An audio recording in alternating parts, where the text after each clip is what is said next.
या आरक्षणाची लढाई अंतरावली गावातून सुरू केली. प्रत्येकाला जे वाटत नव्हतं नेमकं ते झालं. विश्वास नाही बसत एवढा मोठा कायदा पारित झाला असेल तर.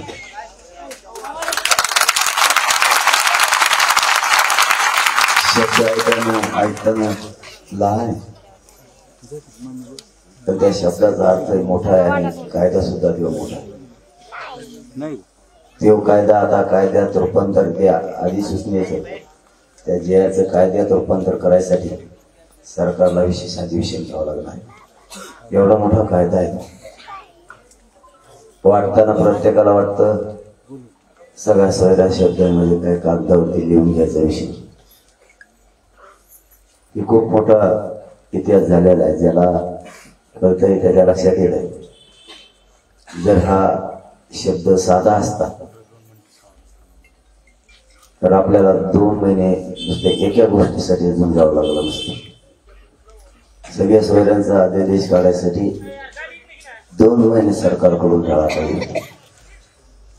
त्याचा अर्थ आज जे घटनातज्ञ होते, काही कायद्याच्या बाजूने बोलत होते, काही कायद्याच्या विरुद्ध दिशेनं बोलत होते. पण जे घटनातज्ञांनी आजचं मत मांडलेलं आहे त्या मतावरून मराठा समाजाने समजून घेणं खूप गरजेचं की हा कायदा लहान नाही.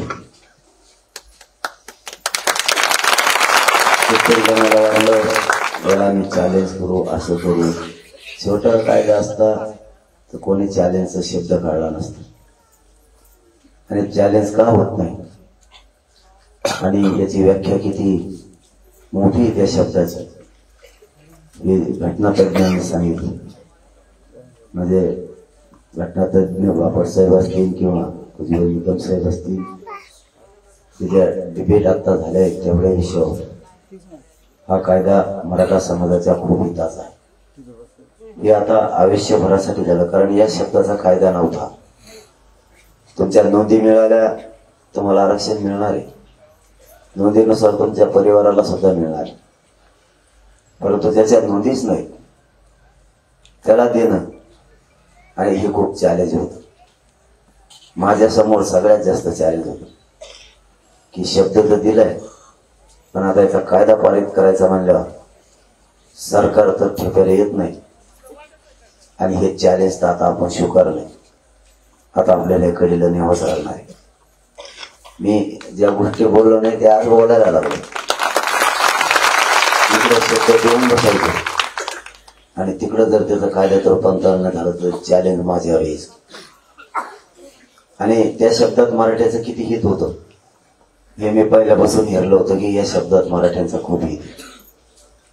कारण सगळे सोयरे म्हणजे एका माणसाचं नातं पुऱ्या राज्यात पसरलेलं आहे. आणि सरकारला सुद्धा टेन्शनचा विषय होता, खूप टेन्शनचा विषय होता. पण या आंतरवालीचा लढा गावकरी थोडा आता तरी समजून घ्या. हा लढा इतका मोठा झाला आणि या गावाने एक कायदा पारित केला. ह्याला आम्ही हे आंदोलन सुरू करताना प्रत्येकाला काय वाटत असेल आणि आता काय वाटतंय लक्षात असू घ्या. इतक्या लांब ही लढाई जाईल कधी गावकऱ्यांना वाटलं सुद्धा नसेल. मला नव्हतं वाटलं. ही लढाई इतक्या लांब गेली. आजची परिस्थिती अशी, खरंच सहज म्हणलो मी मुंबईच्या गल्ली गल्लीत घुसा आणि खरंच मराठ्या गल्ली गल्लीतच घुसा. भयानक उकडून फोन यायची. ते म्हणायचे तुमचे लोक तिकडे करेल. म्हणलं तिकडे काय करू.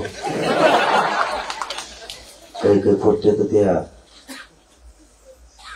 काय गेट आहे ते इंडिया गेटलाच गेले ते तिथे काय करून कार्यक्रम होता ते म्हणजे आम्हाला बघून द्या.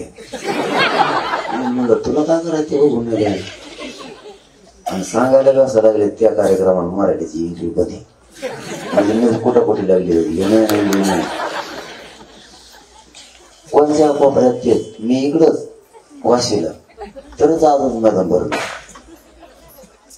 मला त्या डिसिप्लिनचे त्यांचे फोन आले, प्रत्यक्ष भेटले. ते म्हणले तुम्ही इकडे थांबलं, तिकडे सगळी ग्राउंड फुल झाली. म्हणलं इकडे बसा, जागा नाही म्हणून गेले असते. नाही म्हणले ते झोपले त्याच्यावर. आणि जरी आमच्या संख्ये लवकर तिकडे गेले असते तर तिकडचा कोपरा सगळा काय झाला असता. म्हणजे मराठा समाजानं सुद्धा याला राज्यातल्या खूप साथ आहे. काय लोक एक ओढले राज्यातले. मला सांगतो नगर पासून त्यामुळे पनवेलच्या पाठीमागं थोडं गाव नाही सांगताय ना मला, रोडच नाही दिसला कसला असतो. सगळ्या रोडवर लोकच. ते बघा मामा म्हणतोय पट्टा कुंकडे, म्हणजे आता पट्टा माघारी येतात बघू आपण. म्हणजे इतके लोक. आणि ऑस्ट्रेलिया खरंच रोड नाही दिसला. लोकांच्या अंदाजे पाठ बघायची चालायची. ते जर वाकडा तिकडे झाला तर आपण समजायचं रोडच्या खाली उतरला देव आणि गाडी वर घ्यायची.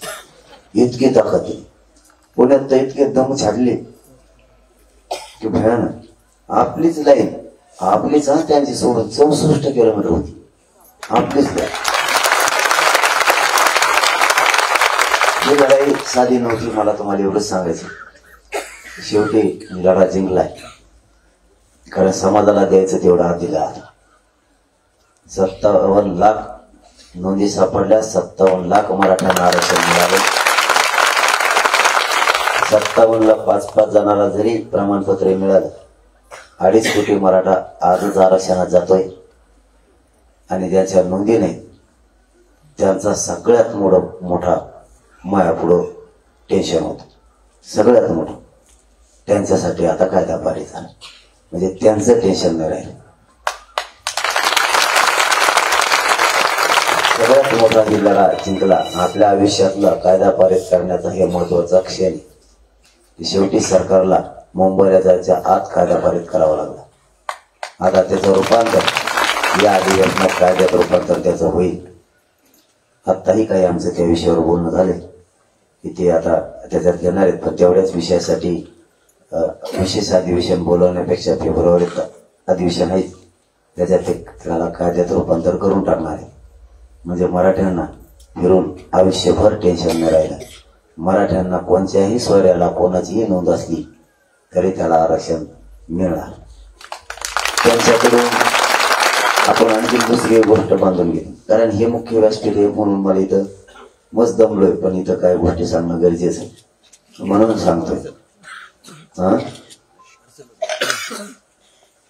मराठवाड्यात नोंदी कमी सापडल्या. तुम्हाला महत्वाचा आधी एक सांगतो. या कायद्याविषयी किती गैरसमज झाले. ह्यो कायदा आणि याला कोणीच चॅलेंज करू शकत नाही. हे तर मला मी त्याचे ठोकून सांगतो. कारण ज्यावेळेस ती 11 वाजता आमच्याकडे घेऊन आली त्यावेळेस मुंबई हायकोर्टाचे सगळे ज्येष्ठ वकील मी बोलवले, अभ्यासक बोलवले, तज्ज्ञ सुद्धा बोलवले. आणि सगळ्यांनी 11 ते 3 वाजेपर्यंत एका शब्दाचा किसच पाडला. इतके एका शब्दावर तुटून पडले सगळे. आणि एकूण सगळ्यांनी सांगितलं याला काहीच धोका नाही. आता ते आपले होते म्हणून म्हणजे. पण आज ज्या बाईट झाल्या, जे मतांतर त्याच्यावर झाले, घटना तज्ज्ञ म्हणते की याची व्याख्याच इतकी भयानक आहे की याला काहीच होऊ शकत. त्यामुळे ही कायदा खूप मोठा तयार झालेला आपल्या समाजासाठी. तुम्ही थोडासा जरी शेतकरी असला तरी निवांत विचार करा. आपल्या लेकरांसाठी कायदा बनला आयुष्यभरासाठी. किती मोठं काम या गावानं या समाजानं केलं. महाराष्ट्रातल्या सगळ्या समाजाला खूप मोठा फायदा आहे. याच्यातून मराठ्यांच्या पोरांचं भविष्य आता थांबवू शकत नाही. आता मराठवाड्यात काही नोंदी कमी होते. आपण त्यांना 1884चं गॅजेट घ्यायला लावलं. आता ते शिंदे साहेबाच्या समितीकडे देणार आहे. आणि ती समिती त्याला आता शासकीय दर्जा त्याला अगोदर द्यावा लागणार आहे, तरच ती घेत आहे. 1884च्या जनगणने सुद्धा कुणबीची असंही त्याच्यात एक व्याख्या आहे. त्यामुळं तीही त्यांनी आता स्वीकारली. त्यामुळे मराठ्यांना मराठवाड्यातल्या अडीअडचणी होत्या त्या बी आता पूर्ण संपणार आहेत. मुंबई गव्हर्नमेंटचं गॅजेट सुद्धा आपण सरकारला घ्यायला लावले. तसं त्यांनी शासन निर्णय आपल्याकडं, शासन निर्णय नाही, त्यांनी तसं आपल्याकडं लेखी दिले. आणि सातारा संस्थांचं गॅजेट सुद्धा ते स्वीकारणार आहे. आपलं एवढंच म्हणणं आहे की सगळ्या बाजूनं मराठा हात गेला पाहिजे. क्युरिटी पिटिशनचा निकाल जरी आला तर तेही आरक्षणात मराठ्यांना जाता येते आणि ओबीसी आरक्षणातूनही मराठ्यांचाच फायदा होतोय. आपल्या पोरांचा, आपल्या मराठ्यांच्या पोराचा चारही बाजूनं फायदा कसा होईल याच्यासाठी हे आंदोलन खूप यशस्वी झालं. जवळपास काल 7 शासन निर्णय झाले. शासन निर्णय काल 7 झाले. त्याच्यात अधिसूचना 2 आहेत, राजपत्र 1 आहे. म्हणजे राज्यपालांपासून मुख्यमंत्र्यांपर्यंत आदेशाचं सुद्धा पत्र, फक्त आता कायद्यात रूपांतर होण्यासाठी अधिवेशनाची आवश्यकता आहे. तर अधिवेशन आता लगेच या फेब्रुवारीच्या पहिल्याच आठवड्यात आहे. तेही कायदा लागून जाईल. म्हणजे 8, 12, 13 दिवसात आपल्या डोक्यावरचं सगळं वजन आता कमी होणार. कोणी काही केलं तर या महाराष्ट्रातल्या मराठ्यांनी 100% यावेळेस विजय मिळवलाय. आता समोरच्याला विजय मान्य नसल्यावर ते म्हणणारच आहे, निवडणुकीत नसतं का एका मतानं पडलं तर ते पडलं म्हणतच नाही. ते म्हणतो एकच काही पडलं नाही, मी निवडून नव्हतो पडला म्हणणं. तसं कायदा झालाय. आता ज्याला मराठ्यांचं वाईट करायचंय, ज्याला मराठ्यांविषयी कधी विष ओकायची सवय, तो किती चांगलं झालं तर ते म्हणणार आहे चांगलं नाही झालं. सवय बेकार असते. कधी पण शेण खायची सवय लागलेली मग कोणाच्या लेकरांचं चांगलं झालेलं देखवणार नाही. त्यामुळं कोणी काही केलं ह्या कायद्याला आता काहीच होत नाही. त्यामुळं ही लढा यशस्वी झालेला आहे. आता पुढं काय करायचं यासाठी मला वाटतं आपल्या गावकऱ्यांनी उद्या कोणी शेतात न जाता 12 वाजता आपण सगळं माता माऊली गावकरी एक बैठक घेऊ. उद्याच्याला जर तुम्हाला काम असलं तर 12च्या आत उरका आणि बाकीचं काम करायचं असलं तर बैठक संपल्यावर दुपारनंतर करा. आपण शक्यतो उद्याच्याला सगळ्यांना या. पुढं काय यासाठीचा निर्णय तुम्हाला विचारून मला घ्यायचा आहे. आणि गोदापट्ट्यातल्या आपल्या ग्रुपवर पण मेसेज टाका. गोदापट्ट्यातल्या जेवढ्यांना शक्य असत तेवढे उद्या 12 वाजता या. आपण पुढचा निर्णय करणं आता आवश्यक आहे, पण सगळ्याला विश्वासात घेऊन करणं आवश्यक आहे. म्हणून आपण आज 100% जिंकून आलो. आपण सांगितलंच होतं मुंबईला जर गेलो तर मोकळं मागणीला या. मराठ्यांच्या पोराच्या डोक्यावर आरक्षण गुलालच टाकणार आणि गुलालच टाकला तेव्हाच मागे पडली. सगळ्या महाराष्ट्रातल्या मराठा समाजाचा हा विजय त्यांचाच, याचं पूर्ण श्रेय मी हे श्रेय घेत नाही. सगळ्या माझ्यासोबतच्या असलेल्या बांधवांनी सगळ्यांनी साथ दिली त्यांचंही मनापासून धन्यवाद. आपले जे बलिदान गेले त्यांचंही स्वप्न पूर्ण झालंय. तीही जबाबदारी आपल्या खांद्यावर होती. खूप जणांवर केसेस झाल्या, त्यांचंही स्वप्न आरक्षण होतं, त्यांचंही पूर्ण झालं. आणि या अंतरवाडी गावात आणि परिसरातल्या ज्या माता माऊल्यांचे डोके फुटले, रक्त सांडले, त्यांच्या रक्ताचा बदला आपण मराठ्यांना आरक्षण देऊन घेतलाय. तुमचं रक्त वायाला जाऊ दिलं नाही, तुमचे झालेले हाल हेही वाया जाऊ दिले नाही. तुम्हाला मार लागला आणि मग मी अर्धवट सोडलं असं केलं नाही. तुमच्या रक्ताचा बदला, तुमचं रक्त सांडलं, महाराष्ट्रातल्या लेकराचं कल्याण झालं, त्याचा पूर्ण बदला आपण घेतला. पोराला गोळ्या लागल्या किती जणांचे हात मोडले. आरक्षण मिळावं हे त्यांचं स्वप्न होतं. जरी मार लागला तरी स्वप्न तेच होतं आणि त्यांचं स्वप्न पूर्ण केलं. त्यांचं झालेले वेदना, त्यांचं दुःख वायाला जाऊ नाही दिलं. नसता दुःख तुम्हाला झालं आणि करणाऱ्याला त्याचं काहीच दुःख नाही असं झालं असतं. मी तुमच्या डोळ्यासमोर लागन ती शक्ती संघर्ष केला, जी बाजी लावायची जीवाची ती लावली, पण बदला मात्र रक्ताचा घेतला आणि लेकराचं महाराष्ट्रातल्या कल्याण. गोदापट्ट्यातल्या 123 गावाचाही मनापासून धन्यवाद. त्याच्यात प्रत्यक्ष अप्रत्यक्ष असणाऱ्या सगळ्या बांधवांचंही मनापासून धन्यवाद. आणि राज्यात साखळी उपोषण, आमरण उपोषण जे आंदोलनं केले त्यांचंही सगळ्यांचं धन्यवाद. आणि शेवटी महाराष्ट्रातल्या सगळ्या मराठा समाजाचा एकजूट दाखवल्याबद्दल मनापासून समाजाच्या वतीनं त्यांचे आभारही मानतो आणि त्यांना धन्यवाद देतो. आपल्या या लढ्यात आपल्याच खांद्याला खांद्या लावून प्रचंड ताकदीनं आपल्या सोबत राहिले असे प्रिंट मीडियाचे आणि इलेक्ट्रॉनिक मीडियाचे या बांधवांचेही आपण कडकडत टाळ्या वाजवून त्यांचं मनापासून आभार मानतो. त्यांनी कमी त्रास नाही सहन केला. आमच्या इतकं ढकलेले त्यांना कुंकड लोटायचे त्यांचा कॅमेरा इकडे जायचा आणि हातातलं तिसरीकडेच यायचं.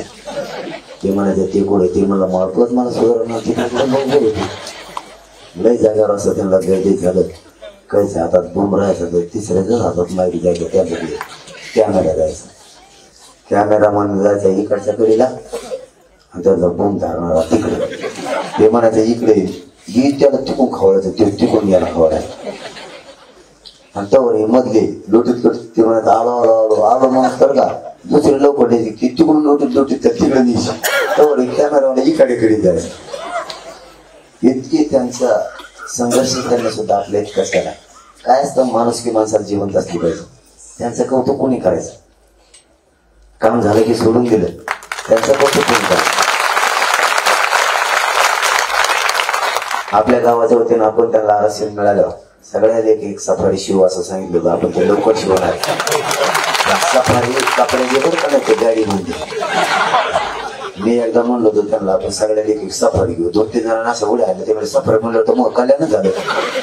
म्हणलं कल्याण म्हणजे तू गाडी समजीशी नाही देत हे आपले कपडे.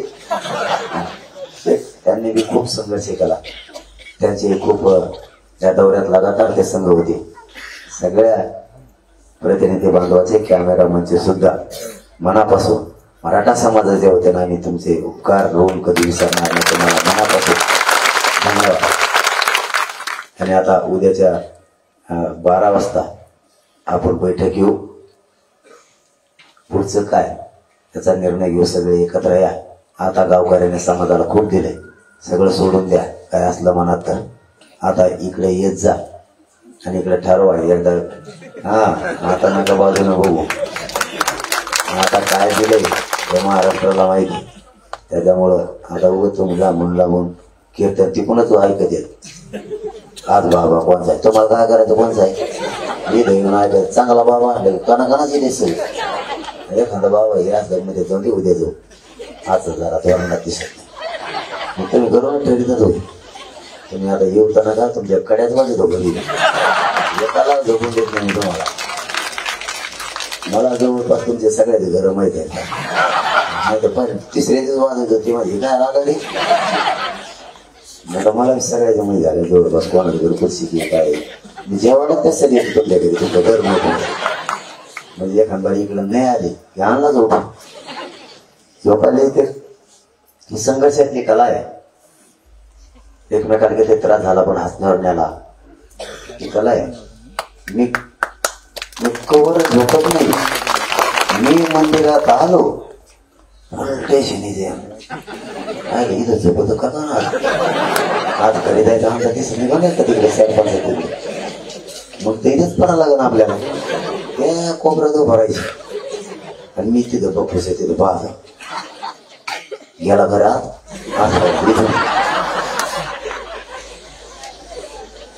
ताठूनच उभं राहायचे आणि मी काय इकडे तिकडे पोटावला भाषेची वाट घरी जायची आणि तेवढ्याच बाहेर येतो. तिथे पुढे गेले आणा बोलून त्याला फोन वाज लागते माझ्या मोठ्या भूताचा दिसते. पळाले तसेच इकडे परत गाड्या एकदम असा पळाला उसा नाव नाही सांगत त्याला कवच खुललंय. आता म्हणलं त्याला बोलून आणले एक पोटे नाही काला का 2-3 जायचे तर 50 गेले. ते मला घरी नाही मी जाणलेला आहे. त्या दोघांना माहित होतं जाणणार नाही घरीची. हे पळत गेले त्यांनी बघितलं त्याच्या घरात काय घर नाही बघितलं नाही आणखी. ते सापडते असेल किंवा ते बघायचं असं बोल कॅमेरा त्यांनी बघितलं आले पळत जग पळत टाकाट ते माग तिकडे उत्सात पडलं पण इकडे नाही. सगळे गेल्यावर म्हणतो आई गेले का रे. म्हणजे हे आपण भोगलंय तरी रागा मी खवळ जो काय काय यायचं तसे ते म्हणजे बोलणे खाल्ल्यापेक्षा चालत. आम्ही हे या गावांना खूप भोगलं एवढं सोपं पण नाही. हे गावाने भोगलं पण आपल्या महाराजांचं सुद्धा आपल्याला सगळ्यांना टाळ्या वाजून कौतुक करावं लागणार आहे. कारण त्यांनी पाठीमागची बाजू खूप समजा आणि मंडपची बाजू आपल्या माता मावल्याने काही संभवले. त्या हल्ल्याच नाहीत की बाजूला हलायचं पण त्या हलतच नव्हतं. त्यामुळे कोणी कोणाला बोललं असलं तरी नाराजा सोडून द्या. समाजाचं कल्याण झालं. एकत्र येत जा. कोणा कोणा एकत्र आल्याने काय होतं. काल मुंबईत दाखवून दिलं मराठ्यांनी एकत्र आल्यावर काय होतं. आपल्या सरकारला पळावं लागलं. आपलं सरकार पळत जितक्या गाड्या लागल्या तितक्या गाड्या एक जणाला यायला एका मंत्र्याला 3.5 घंटे लागले हो माया होते.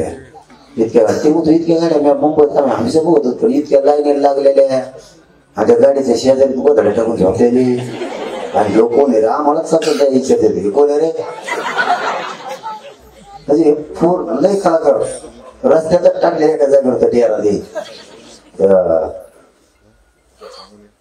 कोणतं गाव होतं काय किंवा हवेला आम्हाला जायचं खालून ही घेऊसले वरून आणि त्यांना रोडला जरा ट्रॅफिक कमी असेल त्यांना रोडला मोकळाच खबर रस्ता जेव्हा गॅस ते उतरला ते किलो सुरू येईल भातन ते पोलीस ते म्हणले भाऊ आहे ते म्हणले मग आम्हाला रोडला मोकळं फटाकडे किलो सुरू उठणच द्यायचे ते म्हणजे आम्ही तांदूळ शिजून तर उठत नसतो सगळे ट्रॅफिक जाम तांदूळ यांची सुद्धा तांदूळ लवकर शिजत नाही आपल्याला चांगलं माहिती.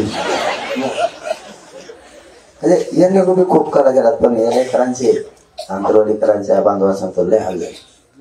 कुणाचं पाणी मिळालं नाही मिळालं कुणाला पाणी नाही मिळालं आंघोळीला काहींना पांघरायला नाही मिळालं लय हल्ले.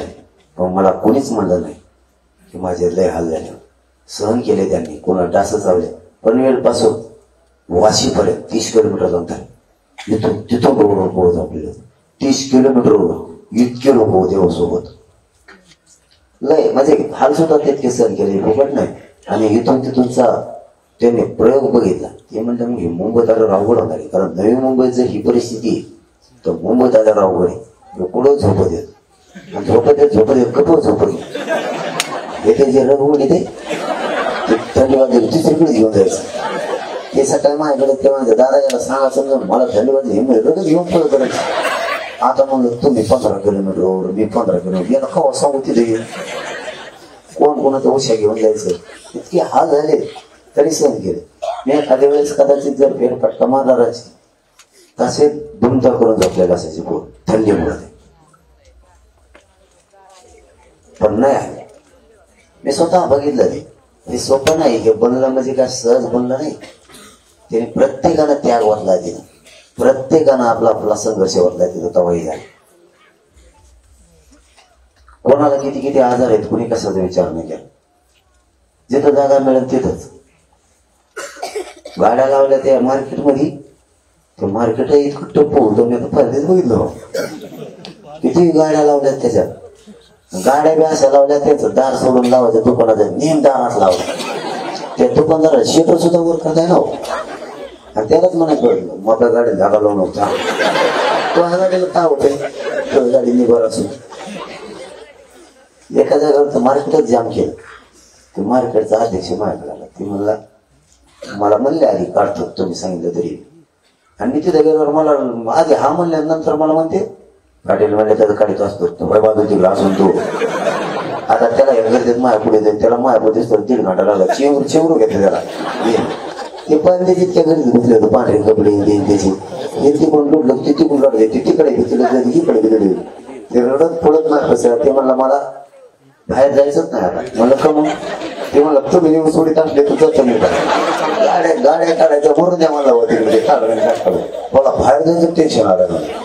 मला येत मला कशी निघलंय मला भीती आम काही दम काही जर मी आता मनाने बाहेर गेलो तर दवाखान्यातच जावं लागेल मला मग तुम्ही नेऊन सोडा आम्हाला रस्ता गर्दी तितकी पोरांनी एवढं त्रास सहन केला काय ठीक आहे गाडी म्हणजे काय त्यात थंडी थोडी थांबणार हा तर थोडंफार साधं ठीक आहे तात्पुरता आधार परंतु हवा कोणीतरी येणारच आहे त्याच्यात पाऊस लागला तर कोणीतरी येणारच आहे. गाड्या काही पोरं इतके निवार होती. समाज खरंच समोर येऊन बघा लांबून नाही. काही पोरं इतके निवार होते ते जर सकाळी बसले ना ते वर टापाडावं संध्याकाळ पोत खाली उतरत नव्हते म्हणजे दुसऱ्या तिथचा सूर्य उगवतो त्याला थंडी वाजत नव्हती, तुम्ही पाण्याला होत आला. मी म्हणलं कसं थंडी वाजत नसेल मग, काय काही इतके नाही भर. आणि तीच धाती भरायची आपल्यातले अर्धे पोर होतं पाण्याला बसू देव. ते सरकार अशी कमून येते पाण्याला, त्याला ते भेव बी वाटायचं ना. आत्ताच इतकं निभाड दिसतंय म्हणजे पाण्यालावरच होते ना ते. म्हणजे पोरांची मनस्थिती मराठा आरक्षणाविषयी कट्टर झालेलं, हे आता मिळायचं म्हणजे मिळायचं. इतकं कट्टरपणा पोराच्या अंगात आला होता. त्यामुळे त्यांनी तो त्रास सुद्धा सहन केला. एका जागेवर गाडी बिघडली होती, आजच्या रोडच्या पलीकडून ठेवली हो, उचलून डायरेक्ट. ते म्हणलं पुढं ढकली, तुम्ही पुढं का करू, धरा धरा धरा धरा. अरे म्हणलं पडली होईल काय होईल, उचलले ठोडे बी देईल रोडच्या खाली. हे अवतारा बघितले काय, त्यांचं ध्यान द्यायला लागलं. या अवघडे आपले काही पोरं होते ते स्वयंसेवक, मिलिटरी काढली होती SRP वाल्यांची माणसाला वाटायला.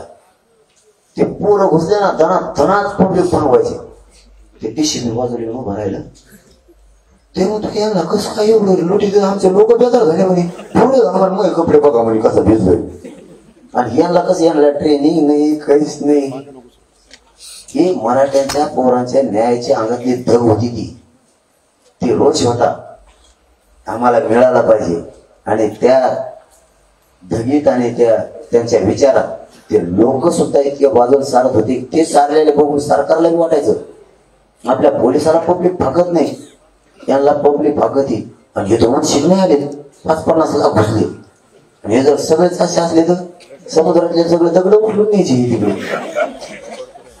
म्हणून त्यांनी त्यांच्या डोक्यात आलं हे नवी मुंबईतच विषय मिटलेला बरा. हे जर पुढे आले तर अवघड खेळ, ते पुढे गेलेच. चला, मला तुम्हाला एवढंच सांगायचं होतं की आपल्या मराठा समाजासाठी मोठा कायदा पारित झालाय. 5-7 विषय झाले, गुन्हे मागे देण्याचाही झाला. शिंदे समिती पुन्हा मराठवाड्यात काम करणार आहे, तिची मुदत वाढ सुद्धा घेतली. आणि मोफत शिक्षणाचं सुद्धा मुलींसाठी सध्याचं झालंय. आता ते 15 दिवसांनी पुन्हा त्याच्यात दुरुस्ती करावं लागणार आहे, कारण ते शासन निर्णय झालाय. शासन निर्णयाला 15 दिवसांनी पुन्हा दुरुस्ती करावं लागते. मुलांसाठी सुद्धा मोफत शिक्षणाची पिटिशनचा निकाल सुद्धा देण्याच्या बाबतचे पत्र सगळे दिले. जवळपास 7 ते 9 निर्णय झाले. नुसते इथून मुंबईला गेल्यामुळं, इथं बसल्यामुळं राज्यावर दबाव राहिला, आणि दबाव राहिल्यामुळे सगळे कामं झाले. आता उद्या 12 वाजता मात्र आपण सगळे या, उद्याचा निर्णय सगळा घ्यायचा आहे. मिळत्या बांधवांना विनंती, उद्या या, काय होतं बघू उद्या. देश विदेशातील प्रत्येक घडामोडींचे लाईव्ह अपडेट मिळवण्यासाठी आता साम टीव्हीच्या सर्व सोशल मीडिया प्लॅटफॉर्मला लाईक, फॉलो आणि सबस्क्राईब करा. तसंच सर्व नोटिफिकेशनसाठी बेल आयकॉन प्रेस करायला विसरू नका.